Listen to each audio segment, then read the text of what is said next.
One of the most successful Tejano recording artists, Little Miss Dynamite, Shelly Lares, a San Antonio native, has been in the business for 35 years. An accredited BMI songwriter and producer, there's no stopping this powerhouse artist. Coming up on this episode of Up Close with Mingo Mariano, get to know Shelly Lares. We'll be talking about her longevity in the music business, her relationship with childhood friend Selena, music, and the loss of her father. And it's all coming up right here on Up Close with Mingo Mariano.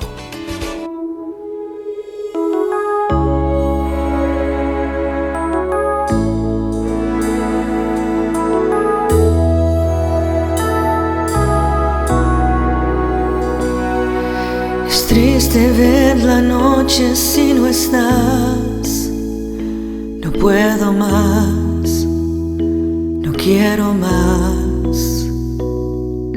Te fuiste antes del tiempo.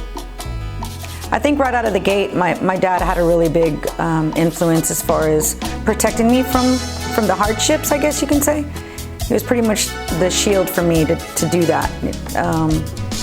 I think in the beginning, being compared when you're new, it kind of always happens that way. You're always compared to someone else coming out, and then I think that only happened like maybe the first year that I really went full time. But being a woman, I mean, I could probably say that's probably, I guess, that was the biggest obstacle, because when I started there was only 5 females in the industry. And who were they? It was Laura Canales, Patsy Torres, Janie C. Ramirez, Elsa Garcia, and Selena, and me. What happened to Janie C. Ramirez? I don't know what happened to Janie C. I was a big fan of hers. You know, everybody thought that I was really the first artist to wear a cowboy hat, wear Wranglers and jeans, and I always said I was not. Janie C. Ramirez was the actual first cowgirl, if you will, in Tejano music. But I was a big fan of hers for a long time, and then, you know, life happens, you know, families and, you know, change of heart, or you just have a different ambition and goals. So I haven't seen her since I was a little girl, actually. Yeah. In 1998, at the 18th Annual Tejano Music Awards, Shelly Lares took the award for Female Vocalist of the Year. During her acceptance speech, an emotional Lares gave thanks to her mother and father for being by her side throughout her musical journey, and she also gave thanks to her childhood friend and guardian angel, Selena. During this interview, we asked Shelly what is a key to longevity for lasting 35 years in the music business. I think the key is staying true to who you are as an artist, and I've always I wouldn't say that I've done my career with blinders on, but I can't think of another word, because I've never really focused on what everybody else is doing. I go by what the fans have enjoyed from me, you know, styles of music, what they like in my show. So I've kind of let them be my guide as far as because I'm never going to be in the studio and I'm never going to be producing and arranging music that I don't feel is in my heart, just because it's the sound of the times or whatever the case may be, because the fans are they know when you're real and when you're not, and being in the industry for so long. So I think being myself and handling this as a business as well, not just something you do, you know, all the glamour part of it, the fans and the signing and because a lot of people can fall into that very easily. You have to understand that it is a business. If you want it to last, you have to really treat it as such. So there's a lot of hats that I wear in what I do, not just the performer. But I think handling it as a business, being true to who I am, and just being real. You know, I've always had a great relationship with my fans, and you know, pretty much what you see is what you get from Shelly to me. In May of 1994, Shelly released her album Quiero Ser Tu Amante, which would change her musical trajectory forever. The album contained chart-topping song Soy Tu Amor, which went on to be the most Latin song played in 1994. The song was such a big hit that it earned Shelly a BMI award. At the time, it was just, you know, the stars were all lined up where they needed to be for me that year in 94.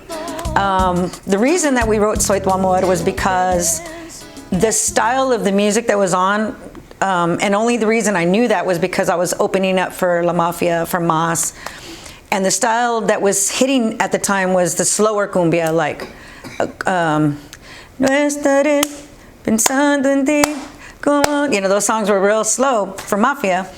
And we were like, JJ Reyes and I, we've been, you know, co-writers for a long time. And we used to have writing sessions where we would just sit down and write. And I just, one day he showed me a bass line.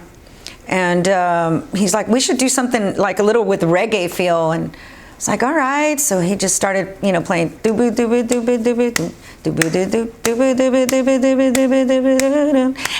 then I just started humming the melody. And we were like, okay, whatever we do, let's just make the lyrics as simple as possible so that people will remember the song. You know, because Manny Guerra, my first producer, used to tell me, simplicity is everything. He's like, simplicity sells. That's what he would always tell us. And at times we wanted to be very intricate, but that came later on down the line. So we just started writing it. And when we released Quiero Ser Tu Amante, which is the CD with the red dress, and he wanted to release the very first song, Sin Reservación, which I didn't mind because we wrote both songs anyway. But I was like, Manny, because we started performing it at the shows just to get the vibe. And the dance floor would get packed. And I'm like, Manny, you know, I don't think we should release Sin Reservación. I think we should release Soy Tu Amor. And it was an argument that I had with him for a while. And he was like, all right, if you really want to do that. And then boom, I mean, it was the most Latin played song, not Tejano. It was the most Latin played song in 1994. And, you know, we received a BMI award for it and everything for songwriters. And I mean, it was a big accomplishment for us. And it was even better when we were getting our royalty checks. At the age of 10, Shelly and Selena began a friendship. The two became very close, mainly because of their background in the music industry, and very few women in Tejano music at the time. We asked Shelly what was some of her fondest moments of her friend Selena. God, there's so many memorable things because we were 10 years old when we met. So we were the closest in age. She was only 7 months older than me. She would always want me to go during spring break to Corpus and spend the week there. So my parents would allow me to go. And one spring break, I got very sick, like with the cold or the flu. And I didn't want to go home. She didn't want me to go home. And so she took me to the doctor. And I remember we were sitting in the doctor's office and the doctor walks in and says, "Are you her mom?" And she was like, "No, how rude." And then that day, like, she took me to the house, and the old house, when you'd walk straight up the stairs, her room was like right there. And I remember, I mean, I felt really bad. I had a lot of fever, and I just remember she was like, "I'll be right back." And I was like, okay.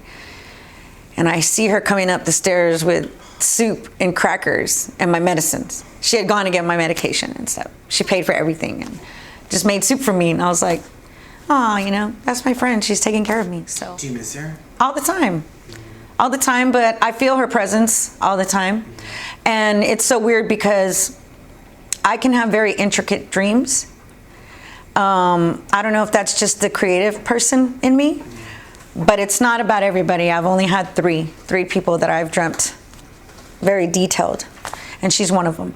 And it can be where she comes to me and we talk about things that are going on in my life, and she'll tell me how she feels about it, and it's just like we're having a conversation just like you and I are right now. Yeah. And so I don't ever feel like she's not around me. I feel like she is constantly. Today, Shelly is currently in the studio working on her 20th studio album, which is scheduled to be released this year. The new album will contain tracks such as Trato y Trato, Es por tu luz, Mi Moreno, and her latest single entitled Devuélveme el Corazón. Shelly shares a little bit on why this production has taken just a little bit longer than she expected. Oh, well, the reason everybody's asking me, you know, what has been... You know, when is the new CD going to come out? When is the new CD going to come out? But I think my true fans understand why it took me so long to finish, that it's taken so long. I did Trato y Trato and those 3 singles, like you mentioned, before I lost my dad. And, you know, it's one thing when your creative momentum is going and then you have a life-changing experience like that, just stops you dead in your tracks. You know, you don't care about anything anymore. On July 23, 2016, Shelly lost her father and her life changed forever. Daddy and I had that look. Like, we didn't have to say anything. I knew. We had that look when I first started singing. We had that look when I was in trouble, which wasn't very often, but thank you.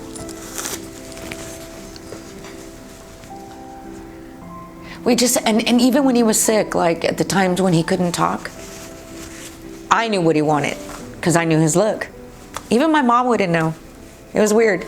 But Daddy and I always had a special connection because I think he was, we were always together. That was the main thing. I wouldn't say that he wasn't proud of my siblings because he was very proud of my sisters and my brother too. Dad was the one that I would go to after writing music. I'd take it to him. What do you think? What is it? You know, because like, and it was weird because like he never studied music either, but he played guitar beautifully. Do you remember the last thing he said to you before he couldn't communicate anymore? I love you. That's what he said. The night before he died, and I was really I was always with him. Like, if they were going to work on him, everybody else would leave the room, and I would be the only one in there because he would look for me. Because I remember the night that he had his stroke in '99 when we were in Fort Wayne, Indiana, performing, and he had the stroke after the show. I remember they were wheeling him off, and I was trying to gather the guys so we could hurry up and go to the hospital. I remember I heard him say, "Shell," like, but he said it like scared. And I was like, "Dad, I'm right here. I'm here." And then they put him into the ambulance. So I was always the one that was in the room, you know. And the night before he died, I knew he wasn't going to last very long. Only because, you know, I know what to look for. And I was going to stay that night. But I remember that I told myself, I need to not be. I think I needed to prepare myself a little bit. So I went home, and the next day, Mom and I came back to the hospital, and he had already aspirated and was slowly going. But before I left the hospital the night before that, he's like, he couldn't speak, but he mouthed, "I love you." And all we did the week before he died was, he always wanted to hear my music. That's what he wanted. He would whistle, but nothing would come out. He would mouth the words. He would move his foot. That's just what he wanted. So that's what we did for him.